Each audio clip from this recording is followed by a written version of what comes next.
अस्सलाम वालेकुम dear students. आज हमारा टॉपिक है rebuilding world economy and post war era. Dear students, आपको पता है कि हमारा टॉपिक जो कल का था वो इंडियन इकोनॉमी ड्यूरिंग डिप्रेशन। तो कल हमने ये देखा कि किस तरह डिप्रेशन के पूरा दुनिया, पूरी वर्ल्ड जो थी 1929 में डिप्रेशन का शिकार हो गई थी। लेकिन इंडिया की जो पोजीशन थी वो भी डिप्रेशन का शिकार था। इसमें यहाँ हमने देखा पीजेंट्री क्लास ज़्यादा इसमें हार्ड हिट हो गया था। तो फिर हमने ये भी देखा कि इन बेचारों ने अपनी लैंड्स भी मॉर्टगेज रखे, अपने सेविंग्स भी इस्तेमाल किए, और इतना ही नहीं बल्कि ज्वेलरी और गोल्ड भी जो कुछ इनके पास था वो सब इन्हें बेचना पड़ा ताकि वो अपने आप को सस्टेन कर सके, मुश्किल हालात में अपने और अपने फैमिलीज़ को सपोर्ट कर सके। इसके लिए उन्होंने अपनी तमाम वो जो इनके पास जेवरात थे, प्रेशियस मेटल्स थे, वो सब बेच दिए। और इसका असर क्या हुआ? इसका असर ये हुआ जब हिंदुस्तान से, जब ब्रिटिश इंडिया से, कॉलोनियल इंडिया से जब ये प्रेशियस मेटल्स गए और सबसे पहले इसके ज़रिए से ब्रिटेन की इकॉनमी को बूस्ट मिल गया और इन्होंने अपनी गिरती हुई डिक्लाइनिंग इकॉनमी को फिर इन्होंने रिकवर किया। और इतना ही नहीं बल्कि इससे वर्ल्ड इकॉनमी भी रिकवर हो गई। ग्लोबल वर्ल्ड इकॉनमी पर भी बहुत असर पड़ी। हिंदुस्तान के ये जो गोल्ड यहाँ से एक्सपोर्ट होता था, इससे वर्ल्ड इकॉनमी जो है ये रिकवर हो गई।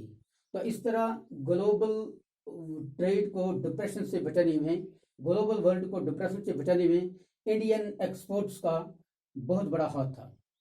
तो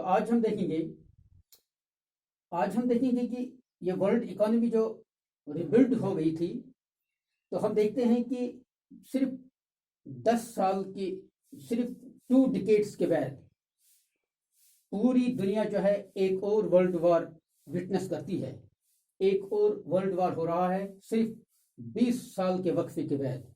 यानी 1914 से 1918 में फर्स्ट वर्ल्ड वॉर हुआ था और इसके ख़त्म होने के बाद 1939 में 1939 तो 1945 ये एक बहुत बड़ा लॉन्ग वॉर था।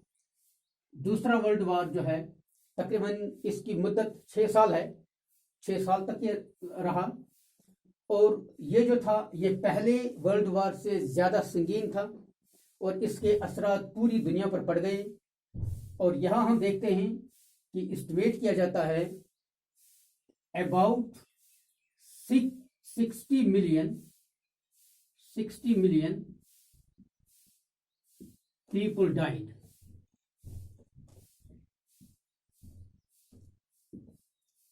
और या हम कह सकते हैं 1939 में जो पॉपुलेशन थी, 1939 में जो पॉपुलेशन थी उसका 3% जो है वो पेरिश हो गया, वो खत्म हो गया जंग की वजह से। क्योंकि ये जंग जो था ये सिर्फ जमीनी सतह पर ही नहीं लड़ा गया, it was fought on land, in air and on sea. और इसमें जबरदस्त मुहलिक हथियार भी इस्तेमाल हुए और बम्बारमेंट्स हुए। मैक्सिमम सिटीज जो हैं, बहुत बड़ी बड़ी सिटीज जो हैं वो तबाह हो गई, वो डिस्ट्रॉय हो गई। उनमें हम जो देखते हैं हिरोशिमा एंड नागासाकी, जापान के 2 बड़े शहर हैं जिनको जमीन बोझ किया गया। तो वो यही वजह थी। और अब ये वर्ल्ड वॉर सेकंड जो था, ये इसकी 2 ब्लॉक्स क्या क्या थे जिनके दरमियान ये लड़ा गया। असल में इसका ओरिजिन भी यूरोप ही है। ये भी, लेकिन इसने पूरे वर्ल्ड को अपनी लपेट में ले लिया। तो इसमें एक तो थे एक्सिस पावर्स। एक्सिस पावर्स, पहला ब्लॉक इसका था एक्सिस पावर्स। इसकी कमांड कर रहा था, इसको लीड कर रहा था Nazi Germany. Nazi Germany,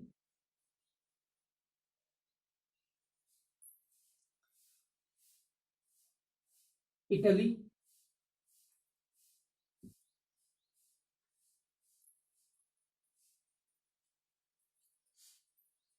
Nazi Germany, Italy और दूसरा था एलाइड पावर्स। एलाइड पावर्स, इसमें ब्रिटेन लीड कर रहा था।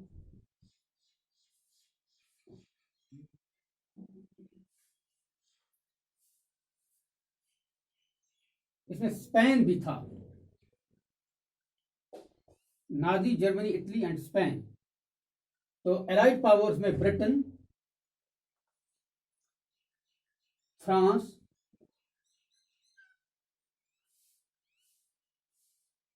सोवियत यूनियन, ये Russia and US. Axis powers Nazi Germany, Italy and Spain. Allied powers Britain, France, Soviet Union and US. इन ममालिक के दरमियान ये जंग लड़ी गई और हम देखते हैं इस जंग की वजह से पूरी दुनिया, जो आपने अभी तक सुना कि इतनी तबाही मच गई, लेकिन इसके दो अहम नतीजे निकल आए। जब आखिरकार 6 साल के बाद ये जंग जो है खत्म हो गई, तो दो अहम चीजें सामने आ गई। नंबर एक जो है वो यूएस जो है, यूएस एक डोमिनेंट पावर के तौर पर सामने आया। US emerged as dominant power.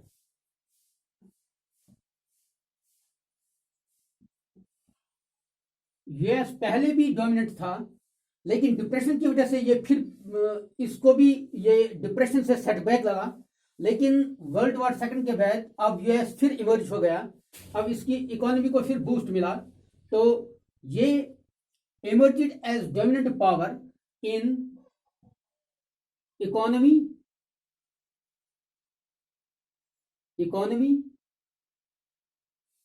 Politically and militarily.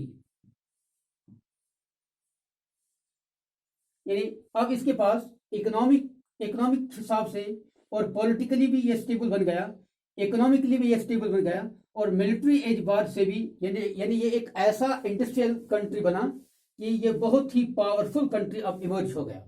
यानी डोमिनेंट पावर ये अब वेस्ट में हो गया। वेस्ट यूरोपियन में अब डोमिनेंट पावर के तौर पर यह उभरा यूएस। और दूसरी बात जो है वो सोवियत यूनियन है। सोवियत यूनियन जो था ये भी इमर्ज हो गया एक डोमिनेंट पावर के तौर पर, क्योंकि ये एक एग्रीकल्चर कंट्री था। बैकवर्ड कंट्री ये था। लेकिन डिप्रेशन में ये जो रशिया है, सोवियत यूनियन है, ये इतना मुतासर नहीं हुआ। जिस दौर में यूरोपियन कंट्रीज जो थे डिप्रेशन की शिकार थी, लेकिन ये अपनी इकोनॉमी को बढ़ा रहा था। और फिर जब ये जंग में उलझ गया, इसने नाजी जर्मनी में जबरदस्त काम किया और उसको क्रश किया। और क्रश करने के बाद अब जो है इसने धीरे धीरे अपनी इकोनॉमी को बनाया था डिप्रेशन के दौर में। तो ये भी एक डोमिनेंट पावर के तौर पर ये इमर्ज हो गया, डोमिनेंट पावर।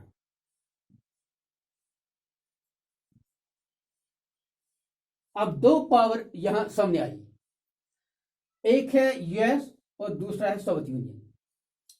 तो अब दूसरी बात यह है, अब जो आफ्टर 6 years जब जंग खत्म हो गई तो अब इकोनॉमिस्ट जो कहते हैं, अब क्योंकि फर्स्ट वर्ल्ड वॉर के बाद जो जंग की तबाहकारियां जब सामने आ गई तो फिर सबसे ज्यादा नुकसान जो है वो इकोनॉमी पर पड़ा था। तो इसलिए जो डिप्रेशन जो वजूद में आया था, जो डिप्रेशन की वजह ये थी, वर्ल्ड वॉर फर्स्ट डिप्रेशन का वजह था, ग्रेट डिप्रेशन का वजह तो वर्ल्ड वॉर फर्स्ट बना।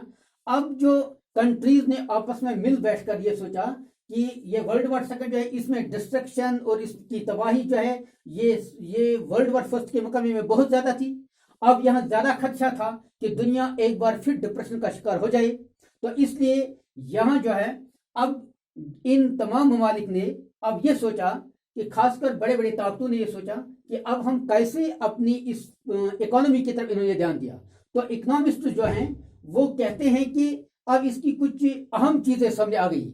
अब जंग खत्म होने के बाद ये जो बिग पावर्स थे अब ये आपस में बैठ गए और इन्होंने सोचा कि हम कैसे अब इकोनॉमी की तरफ ध्यान देंगे ताकि वर्ल्ड फिर एक बार फिर डिस्ट्रक्शन और डिप्रेशन का शिकार न हो जाए, इकोनॉमिक डिप्रेशन का शिकार न हो जाए जैसा कि वर्ल्ड वॉर फर्स्ट में हो गया था।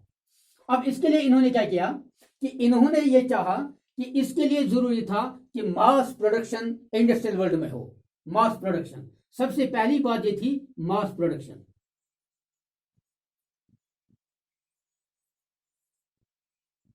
तो इन्होंने दुनिया को डिप्रेशन से बचाने के लिए मास प्रोडक्शन, ये जो इंडस्ट्रियल वर्ल्ड में इसमें मास प्रोडक्शन हो। लेकिन हमने देखा कि ये मास प्रोडक्शन जो है ये फर्स्ट वर्ल्ड वॉर के बाद भी हो गई थी। यूएस में ये मास प्रोडक्शन शुरू हो गई थी और फिर पूरे यूरोप ने, बल्कि यूएस ने, बाकी कंट्रीज ने भी, यूरोपियन कंट्रीज ने भी मास प्रोडक्शन शुरू की थी। लेकिन मास प्रोडक्शन के बावजूद भी फिर डिप्रेशन आ गया था। तो इसकी वजह क्या बनी थी? हालांकि अमेरिका में जो सबसे पहले मास प्रोडक्शन हो गई थी और वो दुनिया का सबसे बड़ा ओवरसी लैंडर था, वो उसके इन्वेस्टमेंट्स बाकी कंट्रीज में भी थे, लेकिन इसके बावजूद वो भी अपने आप को डिप्रेशन से नहीं बचा सका। उसके बैंक्स जो हैं बैंकरप्ट हो गए और इसके जो बड़ी बड़ी कंपनियां थे तो हम देखते हैं कि वो बंद हो गई, क्लोज हो गई। तो इस तरह से मास प्रोडक्शन ने इनको फायदा नहीं दिया फर्स्ट वर्ल्ड वॉर के बाद। तो लेकिन फिर यह सोचा गया कि मास प्रोडक्शन हो, लेकिन मास प्रोडक्शन के लिए जरूरी है, मास प्रोडक्शन इंडस्ट्रियल वर्ल्ड में जरूरी है, लेकिन इसके लिए मास कंजप्शन भी हो। Mass production must be, there must be mass consumption.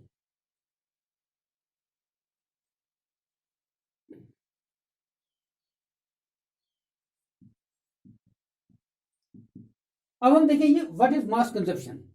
Mass production, जब ज्यादा से ज्यादा चीजें मार्केट में आएंगी तो फिर इनको खरीदने के लिए लोग भी हों, तो इनको हाथों हाथ इनके लिए मार्केट हो ताकि इनको सेल हो सके। तो इस तरह से पैसा जो है ये मोमेंट में रहेगा। तो इस तरह से ज्यादा चीजें जब बनेगी और फिर जब इनको मार्केट भी मिलेगा और इनको सेल भी किया जाएगा तो इसको हम कहते हैं mass consumption. Mass production must be followed by mass consumption, लेकिन मास कंजप्शन भी मुमकिन नहीं जब तक न स्टेबल इनकम हो। Stable income, mass consumption is impossible unless there is stable income. Stable income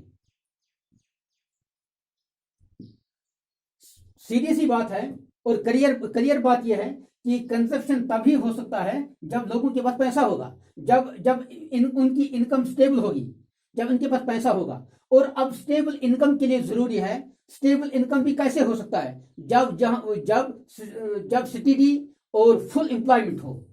इसके लिए जरूरी है steady and full employment. Steady and full employment.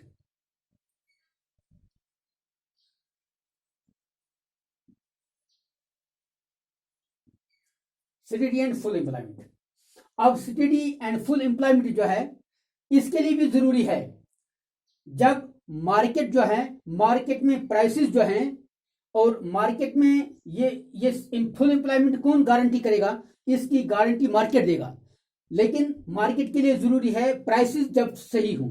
जब प्राइसेस भी सही हों, अगर प्राइसेस फॉल हो जाएंगे, अगर प्राइसेस कम हो जाएंगे तो सीधी सी बात है एम्प्लॉयमेंट पर असर पड़ेगा।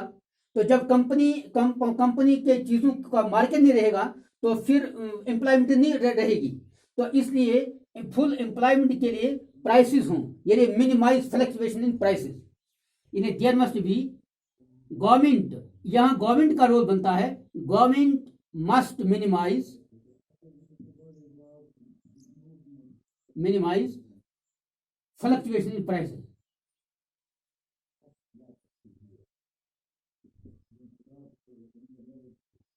Fluctuation in prices. Fluctuation means raise in prices. जब मिनिमाइज प्राइसेस होंगे, जब मुनासिब प्राइसेस होंगे तो एम्प्लॉयमेंट की गारंटी होगी। तो यहाँ फिर गवर्नमेंट का रोल बनता है। अब प्राइसेस को कंट्रोल करने में क्योंकि मार्केट का हाथ नहीं है, इसमें गवर्नमेंट का हाथ है। इसलिए स्टेबल इनकम के लिए और फुल गारंटी के लिए गवर्नमेंट का इंटरवेंशन जरूरी है। इसलिए गवर्नमेंट की इंटरवेंशन, गवर्नमेंट की मुदाखलत जो है प्राइसेस को कंट्रोल करने में और एम्प्लॉयमेंट को प्रमोट करने में गवर्नमेंट का सबसे बड़ा हाथ है। और इसके लिए अब क्या किया गया, अब इसके लिए एक इदारा बनाया गया जिसको हम कहते हैं, ये सारी चीजें कैसे होंगी, मास प्रोडक्शन भी कैसे हो और फिर मास कंजप्शन भी कैसे हो और स्टेबल इनकम लोगों की कैसे बनेगी और स्टेडी एंड फुल एम्प्लॉयमेंट कैसे गारंटी होगी, तो फिर गवर्नमेंट कैसे मिनिमाइज करेगा फ्लक्चुएशन इन प्राइसेस। तो इसके लिए क्या करना होगा, इसके लिए जरूरी है कि एक तमाम कंट्रीज जो हैं, ये जो बड़े बड़ी ताकतें हैं इंडस्ट्रियल वर्ल्ड में, जो अहम कंट्रीज हैं, ये आपस में इन्होंने एक कॉन्फ्रेंस की जिसको हम कहते हैं ब्रेटन वुड्स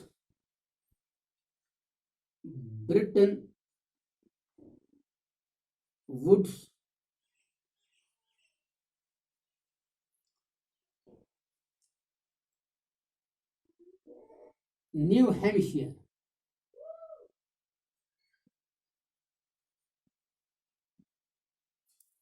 हैम्पशायर यूएसए, यहां एक कॉन्फ्रेंस हुई। Bretton Woods New Hampshire USA में एक कॉन्फ्रेंस हुई 1944 में। इस कॉन्फ्रेंस का नाम क्या रखा गया, UNIMF,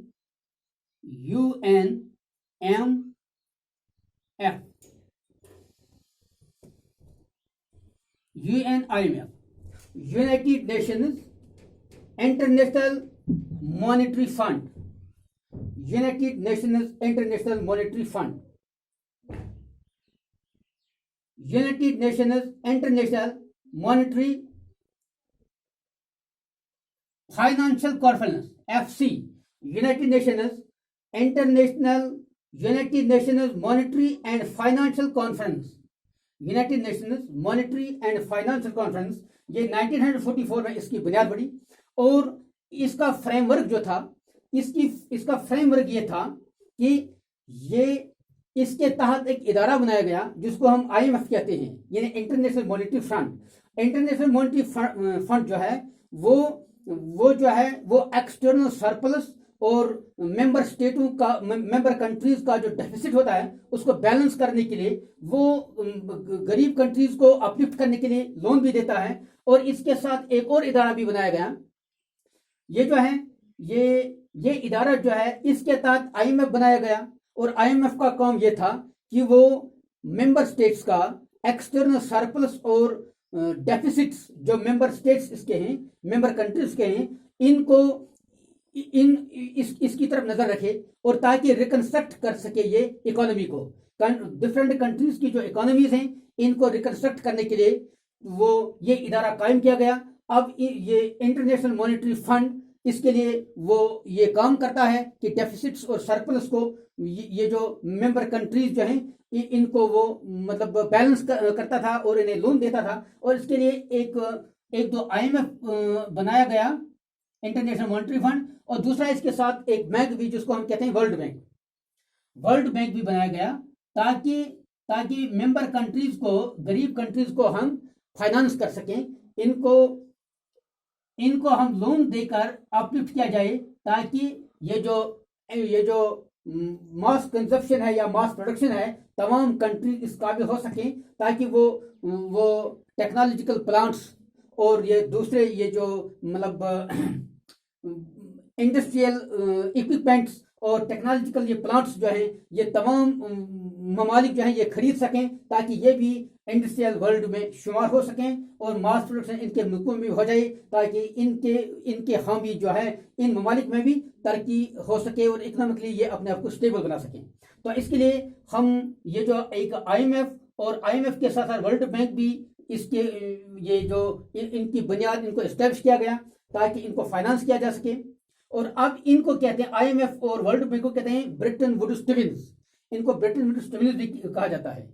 तो इस तरह से ये जो है कि वर्ल्ड वॉर सेकंड के बाद दुनिया जो है ये डिप्रेशन से बची और एक इंडस्ट्रियल वर्ल्ड आज पूरी दुनिया में हम देखते हैं एक इंडस्ट्रियल वर्ल्ड वजूद में आ गया है। ये जो है इसी कोशिश का नतीजा है ये UNMFC जो है United Nations monetary and financial conference जो है 1944 में जो ये बनी और इसके तहत जो ये IMF और वर्ल्ड बैंक जो वजूद में आया और इसकी वजह से दुनिया दूसरे वर्ल्ड वॉर के बाद जो डिप्रेशन से बची। तो ये आज इसके बारे में था, ये कैसे पोस्ट वॉर इराक के बाद कैसे ये जो मतलब इकोनॉमी की तरफ कैसे ध्यान दिया गया ताकि दुनिया को एक और डिप्रेशन से बचाया जा सके, ये आज थोड़ा इसके बारे में था। तो इंशाल्लाह कल हमारा क्या मजीद आगे हम बढ़ेंगे तो वो कल होगा इंशाल्लाह। तो this is all for today. अस्सलाम वालेकुम।